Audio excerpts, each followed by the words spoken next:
Welcome back to Let's Talk Superheroes. This is my full spoiler review for Deadpool and Wolverine. If you have not seen Deadpool and Wolverine, click off the video, go watch it. I promise you want to watch it before watching this video because we're diving into everything and it would just suck if you had it spoiled. So go watch the movie, come back. That's your final warning.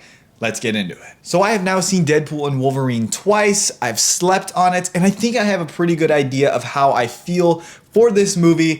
And I think the best way to describe this movie is awesome. It is just so awesome from start to finish. It has its flaws. I will get into that later, but this was one of, if not the most fun Marvel movies to watch. I could just see myself rewatching this movie over and over and over again. The action hit, the comedy hit, the cameos hit. There was just like so much good stuff, awesomeness in this movie. There's no way that you could go into this movie and just have a blast. But like I said, it has its fair share of problems. It's not the best movie ever made. That is for damn sure. I thought the pacing could have been better. It was just very choppy, especially in the beginning for me. And I was kind of confused in the beginning. And I don't know if I just missed something, but like, I just don't understand how Deadpool was able to go to the past, 2018, in the main MCU 616 timeline. I don't understand. I guess Cable's wristwatch allows him to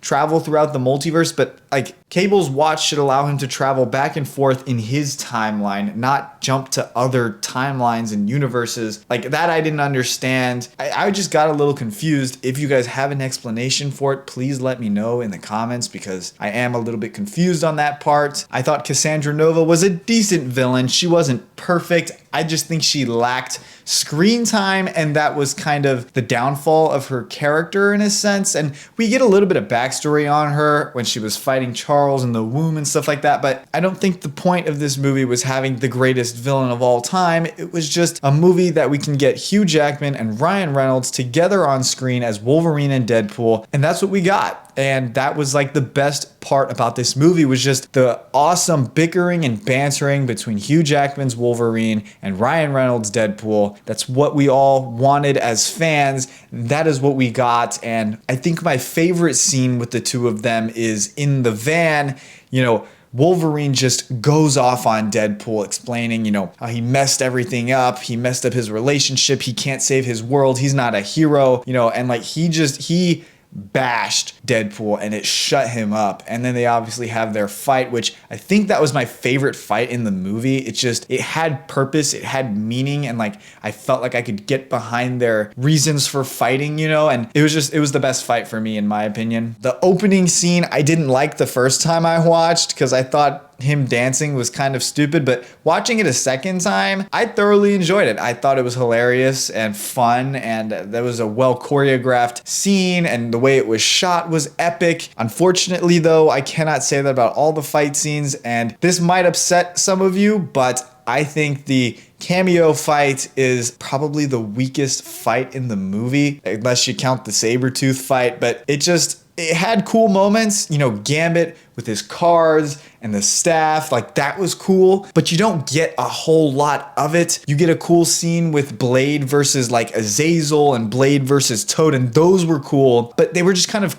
cut short, and I felt like every time something epic was gonna happen, the camera cut. I also feel like when they shot that scene, the camera was so shaky and there was so many characters and so much going on that it was hard to tell what I was even looking at, and there was also just like constantly people moving past the camera, so you like don't even get to see anything. You don't get like a clear view of what's happening. Maybe that was just me, but that's how I felt about that scene. I still enjoyed it, don't get me wrong. I loved, the kills and Blade and Elektra. It was awesome. Don't get me wrong. X-23, awesome. I wish like her versus Juggernaut, like when they ran at each other, they shouldn't have cut. They should have showed us. And I think that kind of has to do with Disney taking over Deadpool. They can say all they want that this is rated R, and it is rated R. It's bloody, it's got language, it's violence, but I don't think it's as bad as the previous two Deadpool movies. Another one of my favorite scenes is, of course, the Wolverine montage. We get comic accurate short Wolverine. That That was hilarious when I saw it. And like, I never would have thought that they would do something like that in a million years, but they did it and it like works perfectly for a Deadpool movie. And then we got like an old man Logan. We got like the House of X Logan on the cross. But of course, we got to talk about Henry Cavill as Wolverine. I almost didn't even realize it was Henry Cavill until Deadpool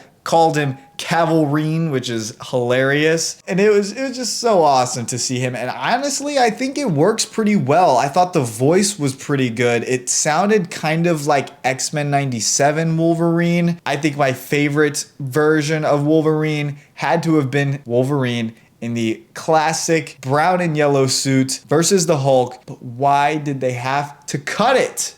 You know what I mean? In that instance, I would have liked if they had Wolverine and Hulk running at each other. They're about to collide and then it cuts. I would have been satisfied with that. But we didn't even get that, man. We got like the shot of the Hulk from the back and that was it. And it's like, come on, man. We've been waiting so long to see that. And then you don't even show us. I loved Chris Evans as Johnny Storm. I would have liked if he actually survived in the beginning and, you know, he kind of went on this quest and he helped Logan and Wade get to the others, you know, and then they could have that big cool team up moment. That would have been super cool. But unfortunately, we didn't get that and it's okay. I'm glad we got what we got. But yeah, man, this movie just bottom line was a lot of fun. I thought the ending was good enough. I was kind of underwhelmed by the third act because we get that awesome one shot of Deadpool and Wolverine wiping out the Deadpool Corps, and that was cool, don't get me wrong, but I don't know, I didn't like the way that that ended with Peter because personally Peter is like the most annoying and dumbest character in these Deadpool movies, and the fact that that is how they stopped all the Deadpools was a bit ridiculous in my opinion, but it is what it is. It's not the end of the world. They needed to move things along and, you know, get to Cassandra Nova and stop her from